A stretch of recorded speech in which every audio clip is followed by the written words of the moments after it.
شكرا يا ربي شكرا، هديت قلبي شكرا، نورت دربي شكرا. شكرا يا رب، يا منزل القرآن، يا خالق الإنسان، يا رب يا رحمن. شكرا يا رب، أنا بصلاتي أسلم وبالسعادة أنعم، أفخر بأني مسلم. شكرا يا رب،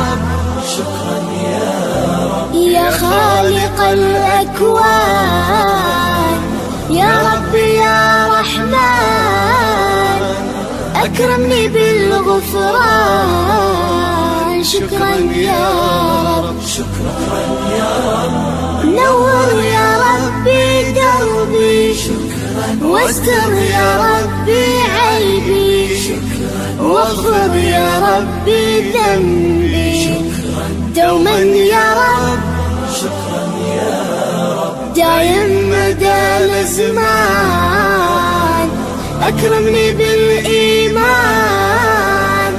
واغفر لي يا منان دوما يا رب. شكرا يا رب، دايم مدى الزمان. أكرمني بالإيمان، واغفر لي يا منان دوما يا رب. شكرا يا ربي شكرا، هديت قلبي شكرا، نورت دربي شكرا. السلام علیکم ورحمۃ اللہ وبرکاتہ. اللہم لک الحمد بالاسلام، ولک الحمد بالایمان، ولک الحمد بالقرآن، ولک الحمد على نعمة المال والمعافات، ولک الحمد حمدا كثيرا طیبا مبارکا فیہ، مبارکا علیہ کما يحب ربنا ویرضى. اعوذ باللہ من الشیطان الرجیم. وَإِذْ تَأَذَّنَ رَبُّكُمْ لَئِن شَكَرْتُمْ لَأَزِيدَنَّكُمْ وَلَئِن كَفَرْتُمْ إِنَّ عَذَابِي لَشَدِيدٌ. انشاءاللہ آج کی گفتگو، آج کا موضوع جو ہے شکر کے فوائد و ثمرات پر ہوگا انشاءاللہ. اللہ تعالی صحیح بات کہنے کی اور اس کو سمجھنے کی اور اس پر عمل کرنے کی ہم سب کو توفیق عطا فرمائے. اللہ تبارک و تعالیٰ کی ان گنت نعمتوں کا شکر ادا کرنے کے کئی ثمرات و فائدے ہیں، اور سب سے بڑا فائدہ یہ ہے کہ شکر کی وجہ سے اللہ تبارک و تعالیٰ زیادہ سے زیادہ نعمتیں عطا کرتا ہے. ارشاد باری تعالیٰ ہے وَإِذْ تَأَذَّنَ رَبُّكُمْ لَئِن شَكَرْتُمْ لَأَزِيدَنَّكُمْ وَلَئِن كَفَرْتُمْ إِنَّ عَذَابِي لَشَدِيدٌ. سورۃ ابراہیم.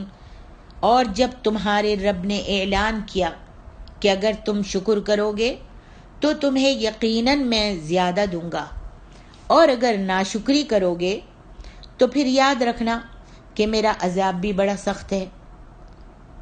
اس آیت کریمہ میں جہاں اللہ تبارک و تعالیٰ نے شکر ادا کرنے پر اور زیادہ دینے کا وعدہ فرمایا ہے، وہاں اس نے ناشکری کرنے پر اپنے سخت عذاب سے بھی ڈرایا ہے.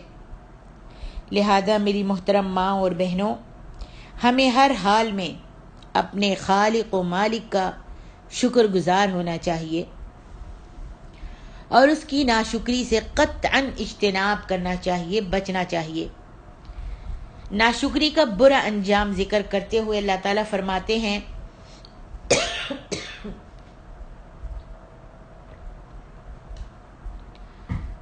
سورۃ النحل میں فرماتے ہیں وَضَرَبَ اللَّهُ مَثَلًا قَرْيَةً كَانَتْ آمِنَةً مُطْمَئِنَّةً يأتيها رزقها رغدا من كل مكان فكفرت بأنعم الله فأذاقها الله لباس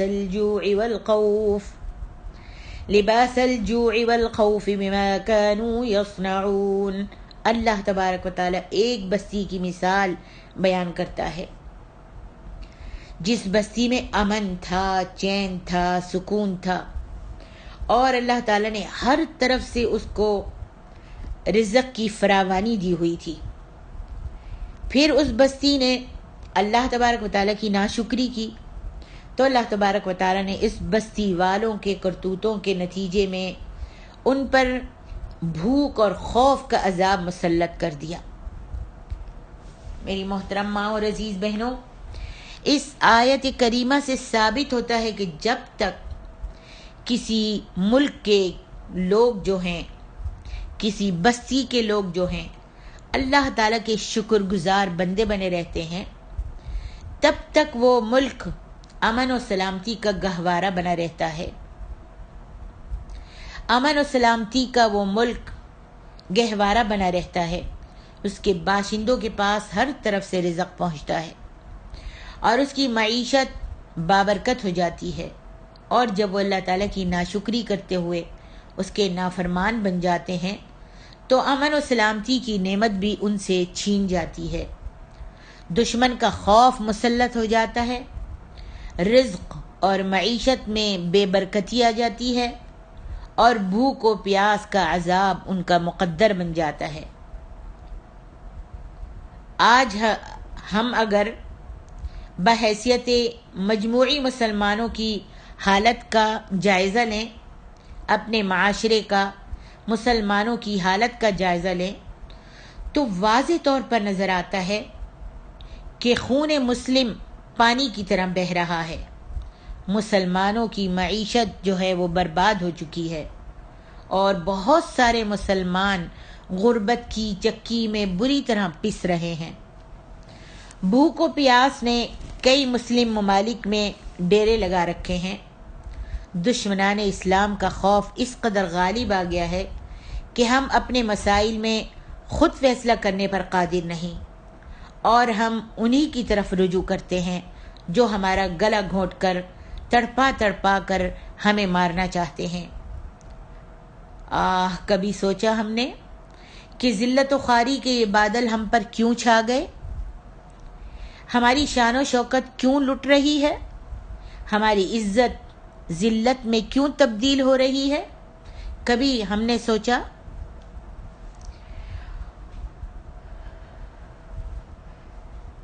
اور آج ہم دیکھیں کہ 1 سال سے یہ جو وائرس اللہ کی طرف سے یہ فیروس، یہ کیڑا جو ہوا کے ذریعے پھیلتا ہی چلا جا رہا ہے. ابھی کچھ دن امن کے آئے تھے لیکن پورے امن کے بھی نہیں آئے تھے اور اب یہ دوبارہ ہم پر مسلط ہو گیا ہے اور دوبارہ سے یہ وار کر رہا ہے. پہلے 1 وائرس تھا، اب 3 وائرس آئے ہوئے ہیں. اللہ تعالیٰ ہم سب کو بچا کے رکھے. تو اس کی کیا وجہ ہے؟ یقیناً اس کی ایک ہی وجہ ہے اور وہ یہ کہ ہم اللہ تعالیٰ کے شکر گزار بندے نہ بنے. ہم نے اس کے بے شمار احسانات کو بھلا ڈالا. اس کی لا تعداد نعمتیں استعمال کر کے ہم نے اس کے گھر کی طرف آنا گوارا ہی نہیں کیا. اس کے گھر کو چھوڑ کر ہم نے درباروں، مزاروں اور خانقاہوں کا رخ کر لیا. اس سے محبت کرنے کے بجائے، اس رب العالمین سے محبت کرنے کے بجائے جس نے یہ آفت ہم پر بھیجی ہے، جو یہ وائرس ہمارے جانوں سے، ہمارے فکروں میں، ہمارے دماغوں میں بیٹھ گیا ہے. ہر طرف خوف و ہراس چھایا ہوا ہے. ہم نے اس رب العالمین سے محبت کرنے کے بجائے ہم نے فوت ہوئے سے اندھی عقیدت پیدا کر لی. اس رب العالمین سے مانگنے کے بجائے ہم نے دوسروں کے سامنے جھولی پھیلائی، غیروں کے سامنے، مردوں کے سامنے، قبروں کے سامنے جھولی پھیلائی. صرف اسی سے امیدیں وابستہ کرنے کے بجائے ہم نے غیروں سے امیدیں وابستہ کر لی، ہم نے اس کو چھوڑ کر غیروں کو داتا، دستگیر، غریب نواز اور غوث اعظم جیسے القاب دے دیے۔ الغرض یہ کہ اس کی شکر گزاری کی راہ کو چھوڑ کر ہم نے اس کی ناشکری کی راہ کو اختیار کر لیا۔ نتیجہ کیا نکلا؟ نتیجہ یہ نکلا کہ ہمارا خالق، ہمارا مالک ہم سے ناراض ہو گیا، اور اس نے جو ان انگنت نعمتیں ہمیں نوازی تھیں وہ خود ہمارے کرتوتوں کی وجہ سے اس نے ہم سے چھین لی۔ والعیاذ باللہ، اللہ تعالی ہم کو اپنا شکر گزار بنا دے اور کفران نعمت سے بچائے۔ میری محترم ماں اور عزیز بہنوں، ناشکری کا یہی برا انجام اللہ تبارک و تعالی ایک اور مقام پر سورۃ سبا میں فرماتے ہیں، لَقَدْ كَانَ لِسَبَإٍ فِي مَسْكَنِهِمْ آيَةٌ جَنَّتَانِ عَنْ يَمِينٍ وَشِمَالٍ كُلُوا مِنْ رِزْقِ رَبِّكُمْ وَاشْكُرُوا لَهُ بَلْدَةٌ طَيِّبَةٌ وَرَبٌّ غَفُورٌ فَأَعْرَضُوا فَأَرْسَلْنَا عَلَيْهِمْ سَيْلَ الْعَرِمِ۔ اس پوری آیت کو، اس دونوں آیتوں میں اللہ تعالیٰ فرماتے ہیں قوم سبا کا علاقہ، اس میں قوم سبا کا تذکرہ ہے۔ قوم سبا کا علاقہ آج کل یمن کا علاقہ کہلاتا ہے۔ ایک زمانہ تھا جب تہذیب و تمدن کے لحاظ سے اس قوم کا طوطی بولتا تھا، اور روم اور یونان کی تہذیبیں ان کے سامنے ہیچ تھیں۔ زراعت اور تجارت کے میدان میں ان لوگوں نے خوب ترقی کی تھی۔ اس علاقے کے دو طرف پہاڑی سلسلے تھے، جگہ جگہ ان لوگوں نے بارش کا پانی روکنے اور ذخیرہ کرنے کے لیے بند بنائے ہوئے تھے، اور دونوں طرف کے پہاڑوں کے دامن میں باغات کا سینکڑوں میں پھیلا ہوا سلسلہ موجود تھا، اور انسان کو یوں معلوم ہوتا تھا کہ جس طرح وہ کھڑا ہے اس کے دونوں طرف باغات ہی باغات ہیں۔ اس جنت نظیر علاقے میں انواع و اقسام کے پھلوں کے درخت بھی تھے، اور کھیتی بھی خوب پیدا ہوتی تھی۔ اسی کو اللہ تعالیٰ نے بلدۃ طیبہ کے الفاظ سے تعبیر فرمایا، یعنی سرسبزی، زرخیزی، فضا کا ہر وقت خوشبو میں معمور رہنا، موسم اور آب و ہوا میں اعتدال، رزق کی فراوانی اور سامان عیش و عشرت کی بہتات، کثرت، یہ وہ نعمتیں تھیں جو اللہ تعالیٰ نے ان کو قوم سبا کو عطا کی ہوئی تھیں۔ پھر جب یہ قوم اپنی خوشحالی میں ہی مست ہو کر رہ گئی اور اپنے حقیقی اللہ کو انہوں نے یکسر بھلا دیا، اس مالک کو بھلا دیا، تو آخر میں ان پر اللہ کی گرفت کا وقت آ گیا، اللہ کا عذاب آ گیا۔ اللہ تعالیٰ نے سیلاب کا عذاب بھیج دیا، اوپر سے زوردار بارش برسا دی، اور سارا قابل کاشت علاقہ جو تھا زیر آب آ گیا۔ جب سیلاب آیا تو اس سے فصلیں اور کھیتیاں سب کچھ گل سڑ کر تباہ اور برباد ہو گئیں۔ ساتھ میں ہوا بھی بہت زبردست آئی جس نے کھیتیاں اور فصلیں سب کچھ گلا سڑا دیں اور تباہ اور برباد کر دیں۔ پھر کچھ مدت کے بعد زمین خشک ہو گئی تو اس میں کوئی چیز بھی نہ پیدا ہو سکی، نہ اگ سکی۔ اب وہی زمین جو سونا اگلا کرتی تھی اس پر جھاڑ جھنکار، خاردار پودے، تھور کے درخت اور اسی طرح کی دوسری چیزیں خود بخود پیدا ہو گئیں۔ آ جا کے اگر کوئی کھانے کی چیز وہاں اگتی بھی تھی تو وہ چند بیریوں کے درخت تھے، بس بیریوں کے درخت تھے جن سے وہ کسی حد تک اپنا پیٹ بھر سکتے تھے۔ اللہ اکبر! قوم سبا کو جو سزا ملی وہ ان کی ناشکری کی وجہ سے ملی، اور انہی کے لیے ہی مختص نہیں تھی یہ سزا، اور مختص نہیں ہے بلکہ اللہ تبارک و تعالیٰ کے اس فرمان وَهَلْ نُجَازِي إِلَّا الْكَفُورَ، اس کے مطابق جو قوم بھی اللہ کی نعمتوں سے فائدہ اٹھانے کے بعد اپنے محسن حقیقی کو بھول جاتی ہے اور اس کا شکر ادا کرنے کے بجائے نافرمانی، سرتابی کی راہ اختیار کرتی ہے، اللہ تعالیٰ کی سنت یہی ہے کہ وہ اس قوم کو ایسے ہی انجام سے دوچار کرتا ہے۔ سامعین گرامی، اللہ تبارک و تعالیٰ نے قوم سبا کا برا انجام ذکر کر کے دراصل دوسری تمام اقوام عالم کو تنبیہ کی ہے کہ اگر وہ بھی قوم سبا کی روش اختیار کریں گے تو یقیناً ان کا انجام بھی وہی ہوگا، اور اگر وہ اس کے برعکس اللہ تعالیٰ کا شکر ادا کرتے ہوئے اس کی اطاعت و فرمانبرداری کی راہ پر چلیں گے، فرمانبرداری اور اطاعت کا راستہ اختیار کریں گے، تو اللہ تعالیٰ کو کیا پڑی ہے کہ اللہ نے اشرف المخلوقات کا لقب اس لیے عطا فرمایا؟ کیا اللہ نے آدم کو اپنے ہاتھ سے اس لیے بنایا تھا کہ آدم کی اولاد کو عذاب میں گرفتار کرے؟ یہاں پر بڑا پیارا اللہ تبارک و تعالیٰ کا خطاب ہے۔ وہ فرماتے ہیں ما یفعل اللہ بعذابکم ان شکرتم وآمنتم وکان اللہ شاکرا علیما، سورۃ النساء۔ اللہ تعالیٰ فرماتے ہیں اگر تم لوگ اللہ کا شکر ادا کرو اور خلوص نیت سے، خالص نیت کے ساتھ ایمان لے آؤ، تو اللہ کو کیا پڑی ہے کہ تم کو عذاب دے، جبکہ اللہ تبارک و تعالیٰ تو بڑا قدردان اور سب کچھ جاننے والا ہے۔ اسی طرح رب العالمین فرماتے ہیں کذبت قوم لوط بالنذر انا ارسلنا علیہم حاصبا الا آل لوط نجیناہم بسحر نعمتا من عندنا کذالک نجزی من شکر، سورۃ القمر۔ قوم لوط نے بھی ڈرانے والوں کو جھٹلایا تھا تو ہم نے ان پر بھی پتھر برسائے، مگر لوط کے گھر والوں کو ہم نے بوقت سحر صبح کے وقت بچا کر نکال لیا۔ یہ ہماری طرف سے احسان تھا، ہم شکر گزاروں کو ایسے ہی جزا دیتے ہیں۔ میری محترم ماں اور عزیز بہنوں، اس سے معلوم ہوا کہ اللہ تبارک و تعالیٰ اپنے شکر گزار بندوں کو عذاب سے بچا لیتا ہے، اور یہی جزا ہے تمام شکر گزاروں کی۔ شکر یا احسان فراموشی میں اللہ تعالیٰ نے یہ تاثیر بھی رکھی ہے کہ نہ صرف موجودہ بھلائی کو بحال رکھتی ہے، احسان شناسی میں، احسان کو ماننے میں، شکر کرنے میں اللہ تعالیٰ نے یہ تاثیر بھی رکھی ہے کہ نہ صرف موجودہ بھلائی کو بحال کرتا ہے شکر اور احسان ماننا کسی کا، بلکہ مزید بھلائیوں کو بھی اپنی طرف جذب کر لیتی ہے۔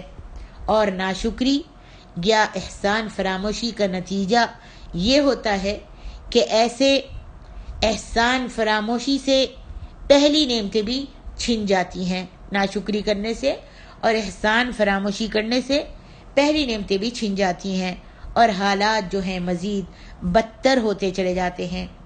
اسی مضمون کی میں یہاں صرف 2 حدیثیں پیش کرتی ہوں۔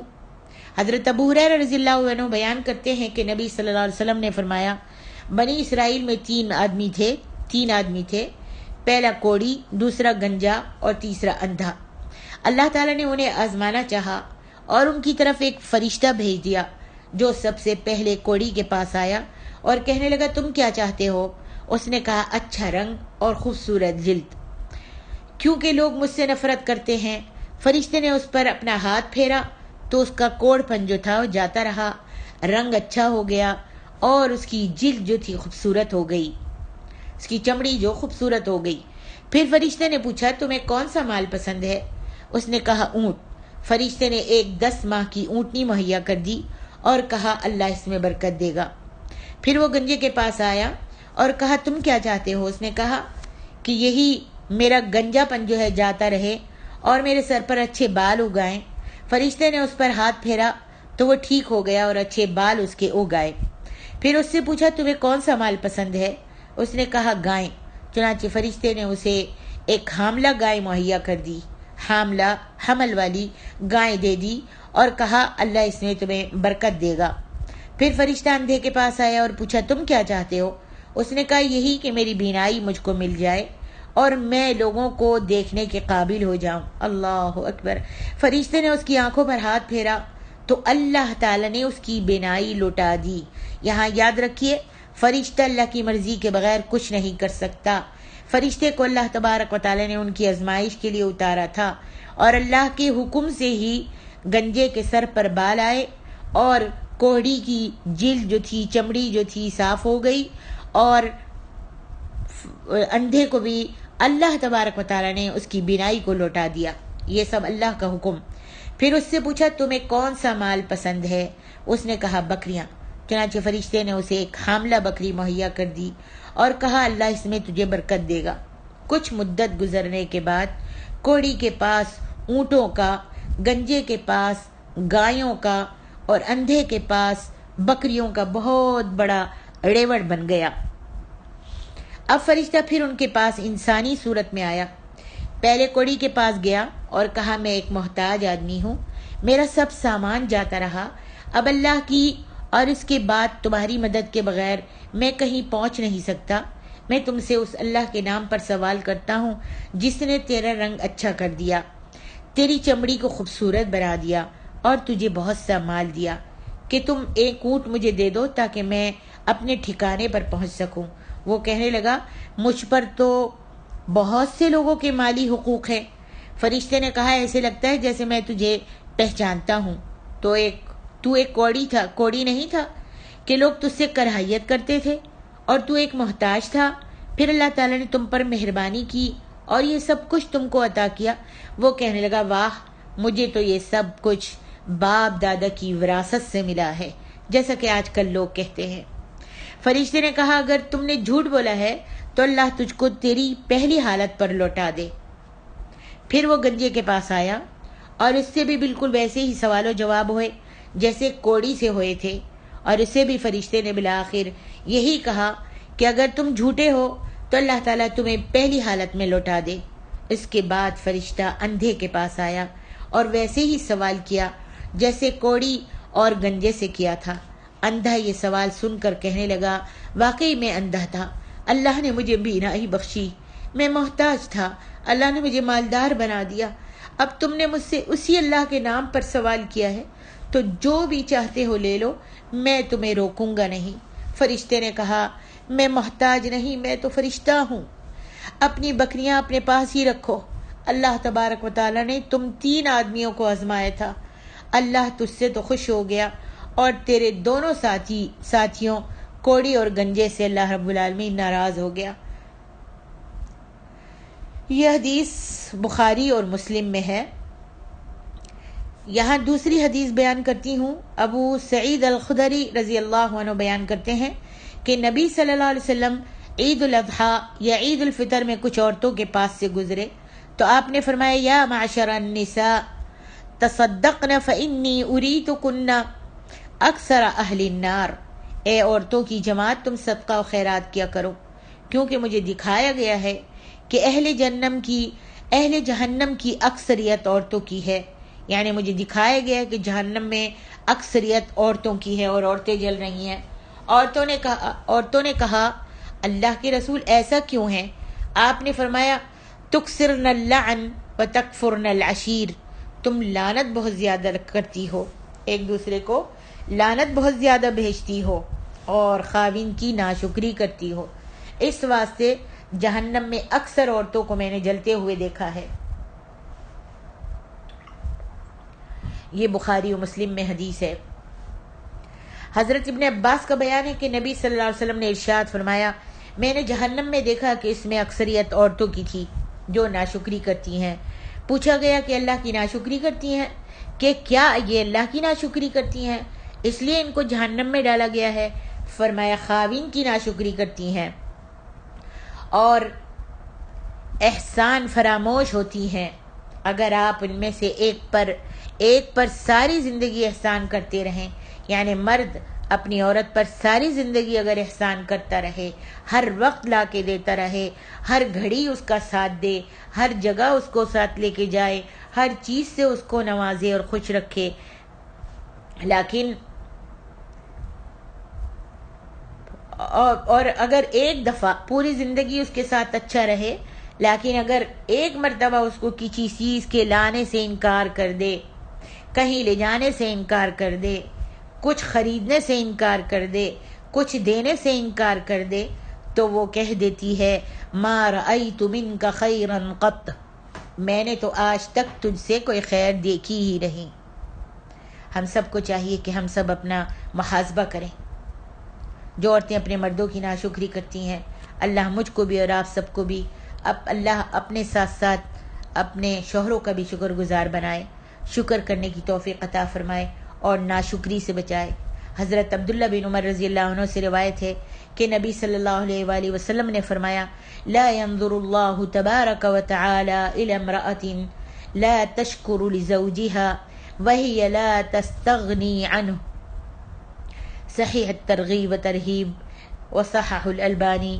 اللہ تبارک و تعالی اس عورت کی طرف دیکھتا ہی نہیں۔ آج میں اور آپ غور کریں اور اس حدیث کو اچھی طرح سنیں اور پھر عمل کرنے کی کوشش کریں۔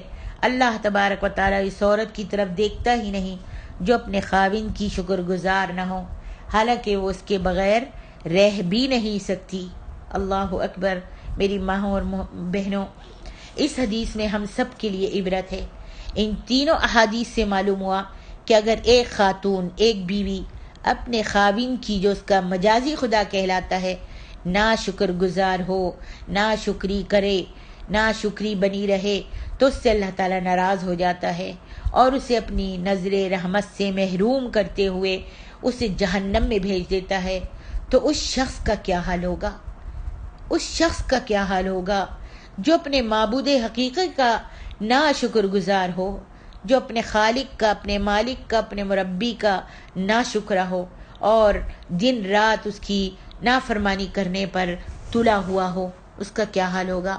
اللہ تعالی ہم سب کو اپنا شکر گزار بنا دے اور اپنا شکر کرنے کی توفیق عطا فرما، اور اسی طرح خاوندوں کا بھی شکر کرنے کی توفیق عطا فرما۔